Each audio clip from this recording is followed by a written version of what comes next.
Sierra Leone is an African country known for its beauty and rich culture.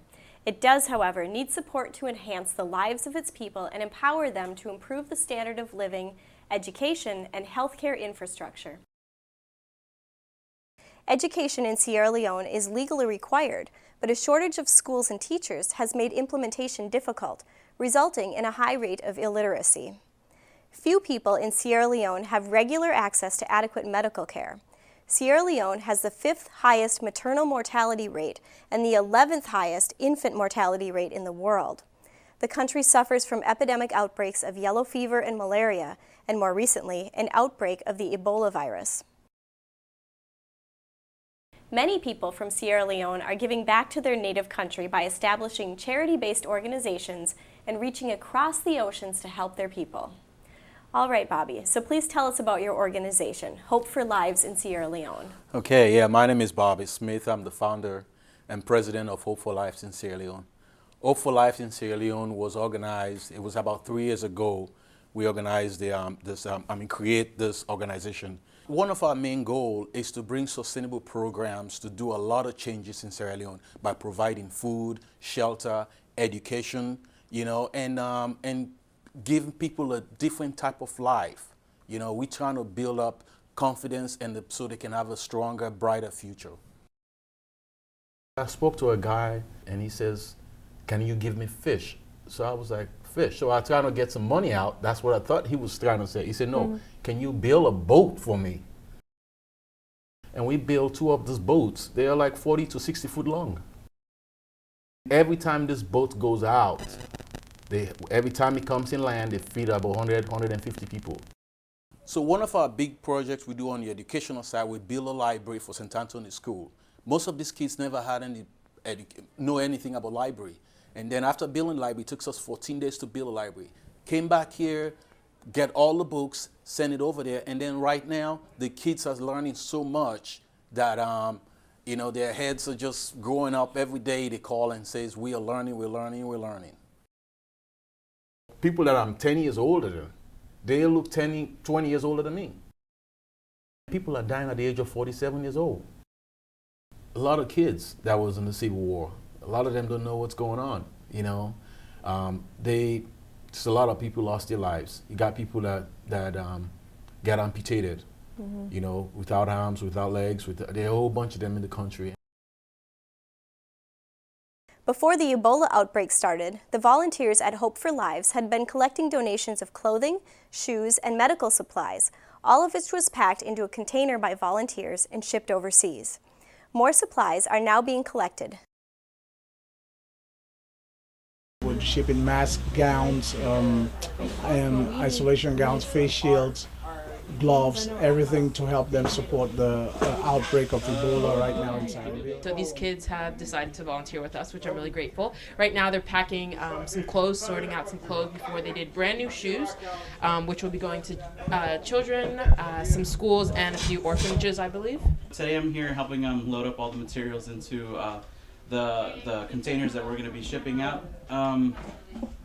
It feels great working here with Bobby and the other volunteers. So if you can see all around us and the containers right there, I have my gloves on. I'm hard working, so please, we need more hands, we need more help. Anthony Fauci, director of NIH's National Institute of Allergy and Infectious Diseases, recently noted that in regard to the Ebola virus, West Africa in particular needs better healthcare infrastructure, personal protective medical gear, and many, many more beds. Thank you so much. Yep. We really appreciate you being here and sharing information about Hope for Lives in Sierra Leone. Thank you. Thank you so much. If you're interested in helping with these important projects in Sierra Leone, please visit www.hopeforsierraleone.org, where you can find more information about their ongoing and life-saving volunteer efforts. The 4th of July holiday brought a very special Independence Day on July 3rd, 2014. The Animal Rescue Corps assisted the Page County, Virginia Sheriff's Office and Animal Control in the rescue of 132 dogs and 4 parrots living in horrific conditions at a breeding facility 2 hours west of Washington, D.C. The animals had never been held, fed properly, and were in a living hell. Emptying these types of puppy mills is the goal of Animal Rescue Corps, and we thank them for allowing us to share their video and spread the word about the importance of closing breeding mills. They'd like us to tell you that when it comes to pets, adopt, don't shop.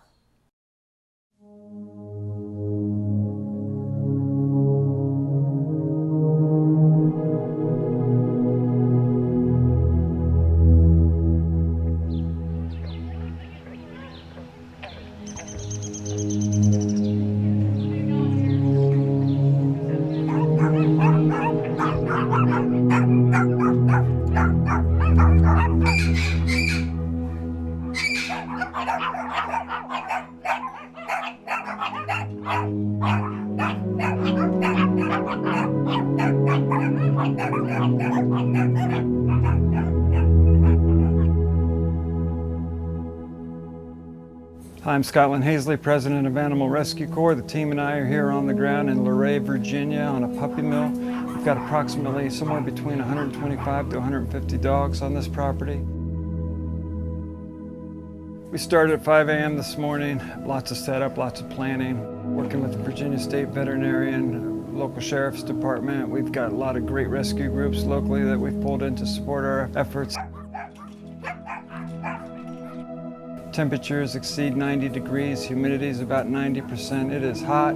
These animals have been suffering for a long time, and we are going to spend every second of this day getting 100% of these dogs off the property into our emergency shelter, where our veterinarians will be treating them and they'll be cared for.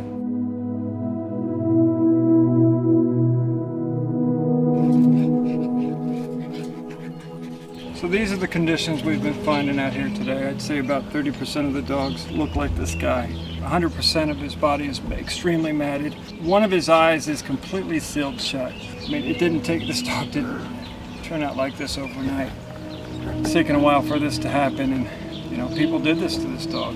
People are responsible for the abuses and the neglect that we've been finding out here.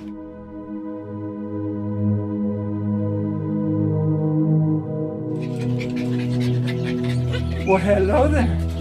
Well, hello there.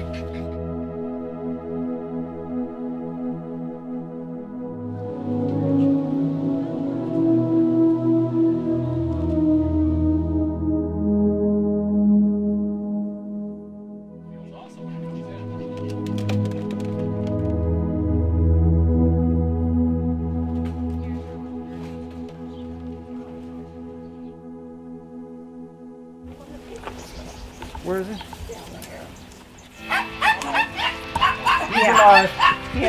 Yeah. So we're going to need an emergency transport. Don't worry about this one.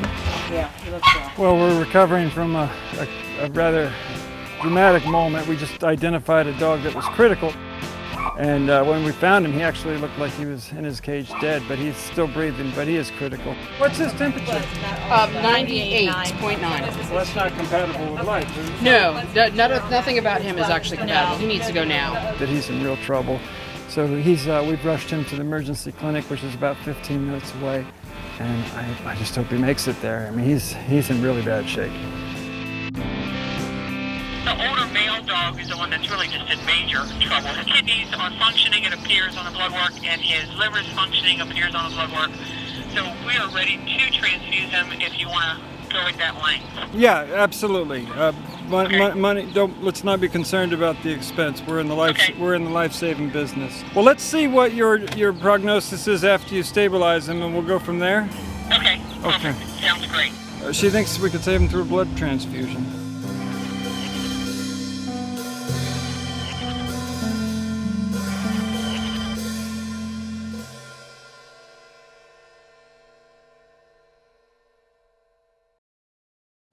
Hello, guys. Hi.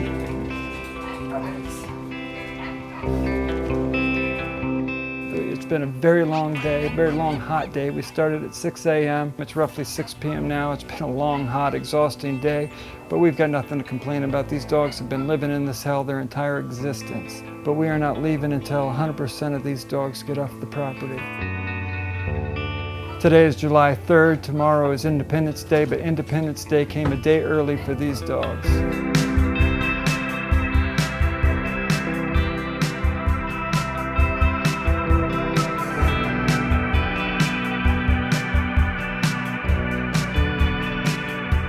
Animal Rescue Corps was founded for one simple reason: to empty cages, and that's what we've done today. Another puppy mill emptied. Well, we've rechecked every hutch, every dog house. It's a wrap. This place is empty.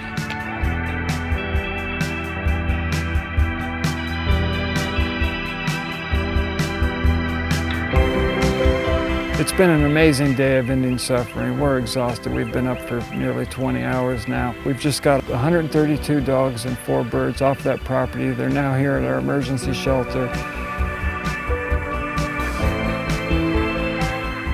So now we will be able to fulfill our commitment to these animals and getting them into permanent loving homes, and finally, for the first time ever, to have the opportunity to live as dogs they never had the opportunity to be.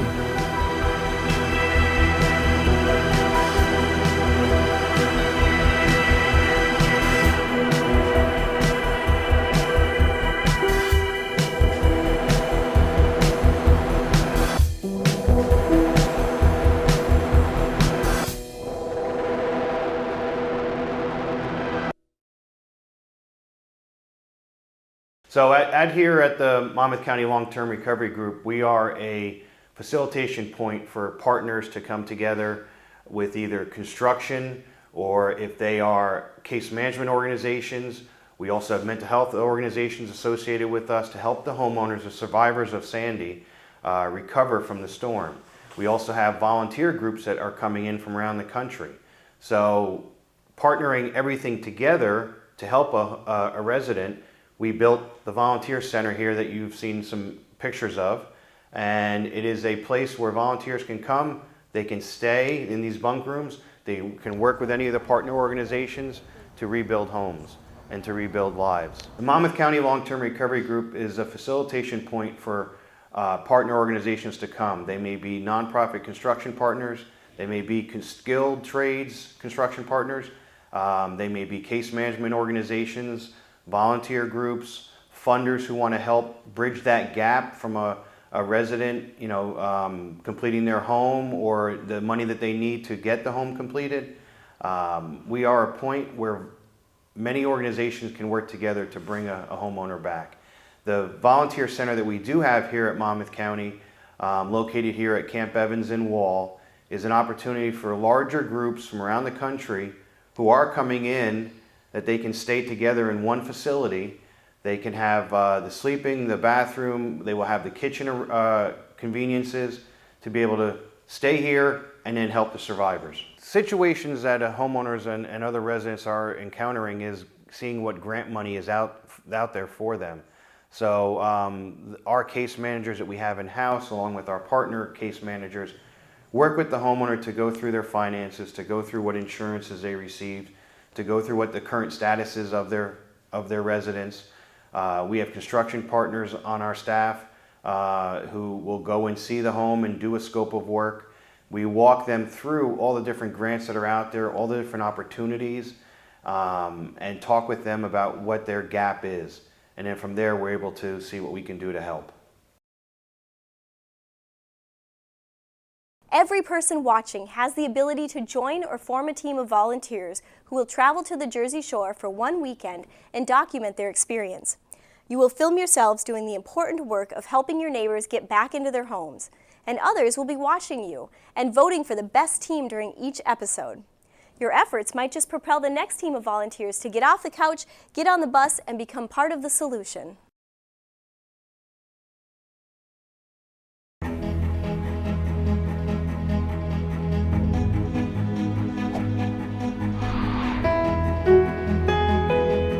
This is Quito.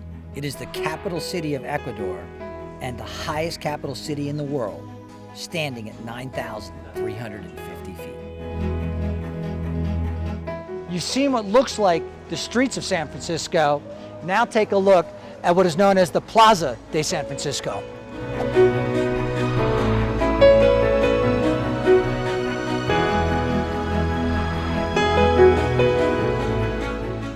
The main focus of the plaza is the Church of San Francisco.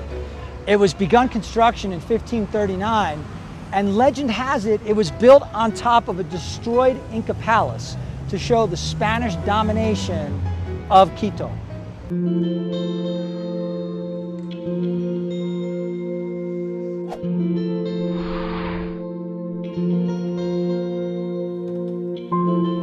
Have you ever seen so much gold in your entire life? For me, I was hard-pressed to imagine a more beautiful church.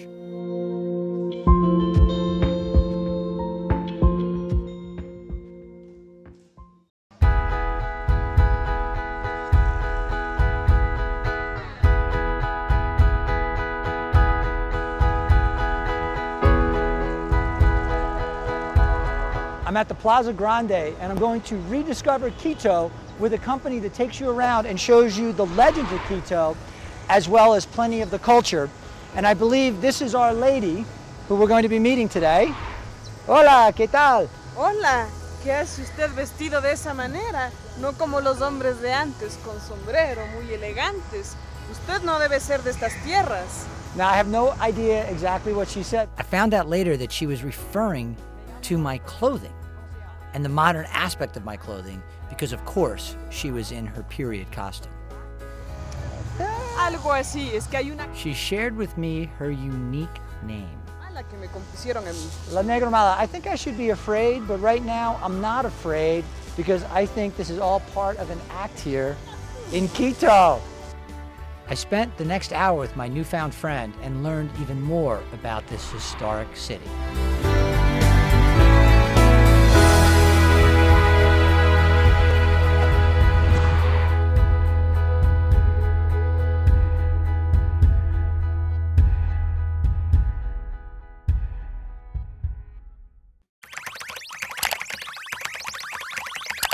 The True Travelers Society sounds mysterious, or maybe like the title of a Hollywood blockbuster, but it's neither. It's actually a method for getting off the typical tourist track and integrating with an entire local community. True Travelers explore and experience culture away from gift shops and tour buses and integrate with the local community. They explore and experience local culture on a grassroots level, leaving the all-inclusive resorts and going beyond a chance meeting with the locals. The trick to true travel is finding opportunities that will enable travelers to do this. The aim of truetravelers.org is to help people get started. One of the ways to truly travel is through volunteering. There are great volunteer opportunities that do not cost any more than the cost of getting there. These organizations are locally operated and can be a bit tricky to find, but they're worth it once you do. The site helps connect you with free or low-fee international volunteer programs and provides resources to make the trip happen. These resources include fundraising sites like Volunteer Forever and educational sites like The Ethical Volunteer.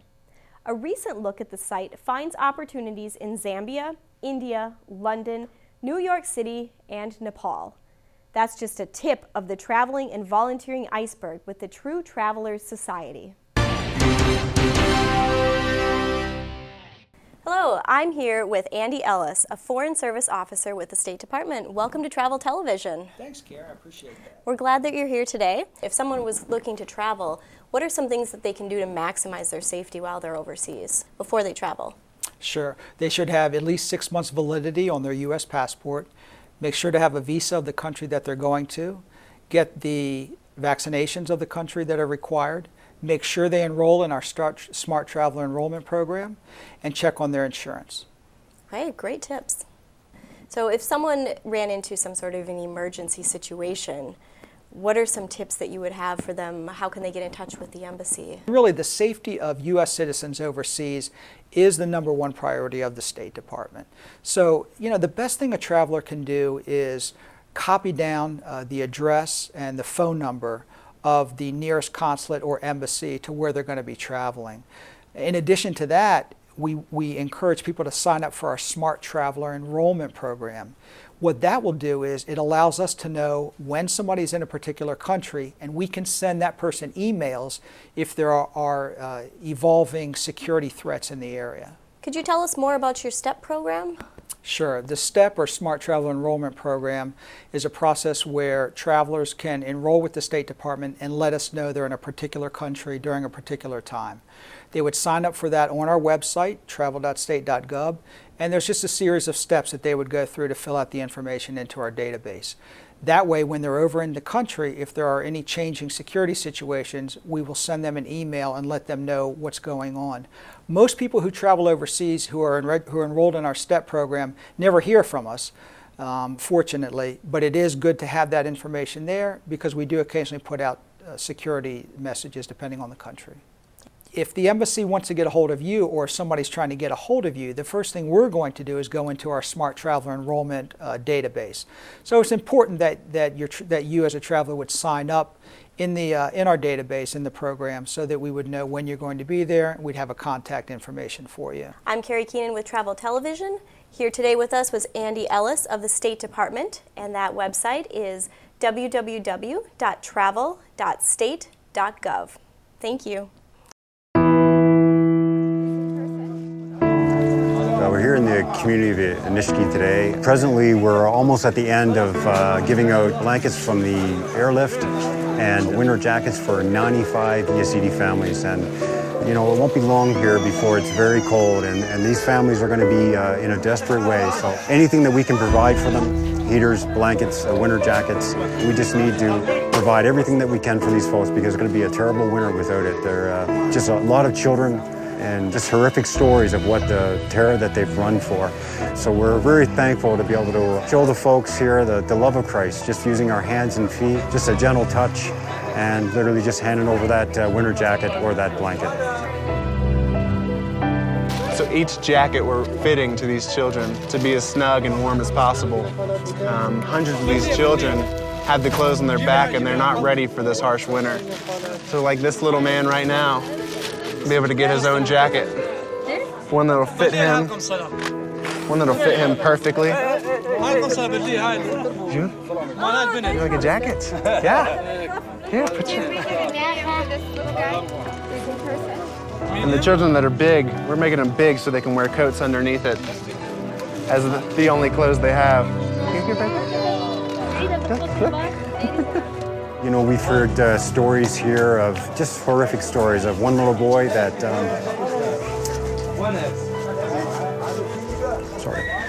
his whole family was shot, except him. And kids showing up in bare feet. And just one young girl here today that lost her whole family. So at this time, we really need to absolutely show that God is a God of love. He does that through people, and it's an honor to be here, but it's a sad reason why we're here. You know, we move forward on our knees.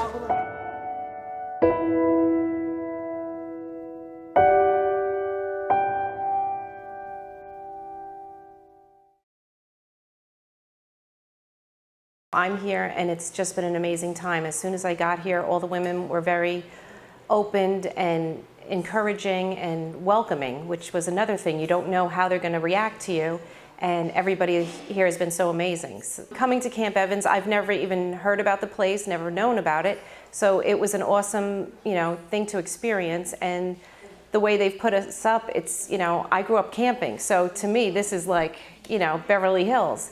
I get a bed, we get our meals here and everything. It's a clean facility, it's an awesome place to come, and you really bond with everybody because we're all hanging out together, we're doing things together, and you get to learn about different people and different experiences. But just the Camp Evans place is amazing, and it's something from our history that, I want to bring home and teach my kids because it's got so much history, around Camp Evans about New Jersey that you want to take back and, and have other people come here because it's really something you want to share and talk about how wonderful New Jersey is. This is definitely something on my bucket list to go and volunteer. especially down the Jersey Shore. I'm a Jersey girl. I grew up in Jersey. As a stay-at-home mom, I wanted something else, to feel I've done something else, and this is beyond my expectation. Coming and, doing drywall, painting, I've never done, spackling, and just meeting the awesome people throughout the trip. The different young people that are on all the different sites that we go to, or the different homes. It's just been an amazing adventure, and I feel so fortunate that I've gotten to come and do this, and the people that we've met and the people who are going through it, it's been a hard time for them, and just to be that smiling face to them and someone to give a helping hand, they really appreciate everything that we do for them. So that makes you feel good.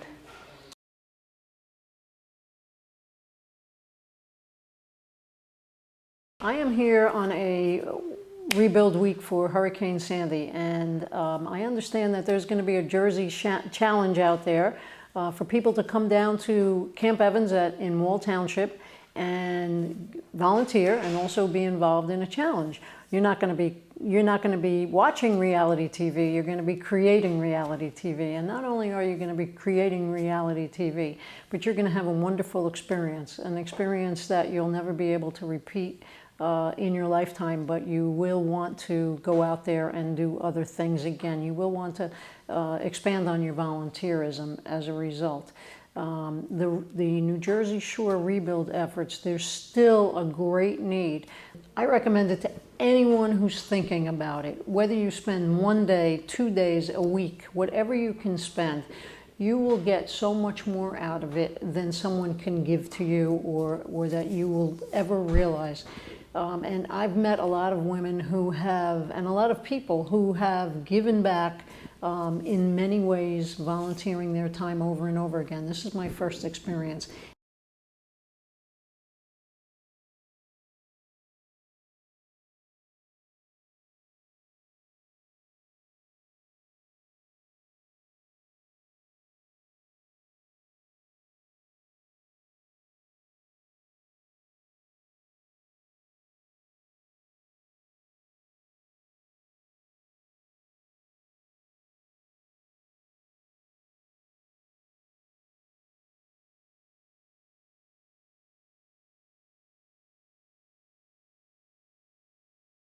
Jersey Shore Volunteers is synonymous with a new social consciousness. Help bring people back into their homes. Homes they've been unable to occupy a full 2 years after Hurricane Sandy. Travel for a Purpose will let you be a part of the reality of making that happen. Each of our teams will have a volunteer experience and participate in a project that combines social media with a reality TV-like competition.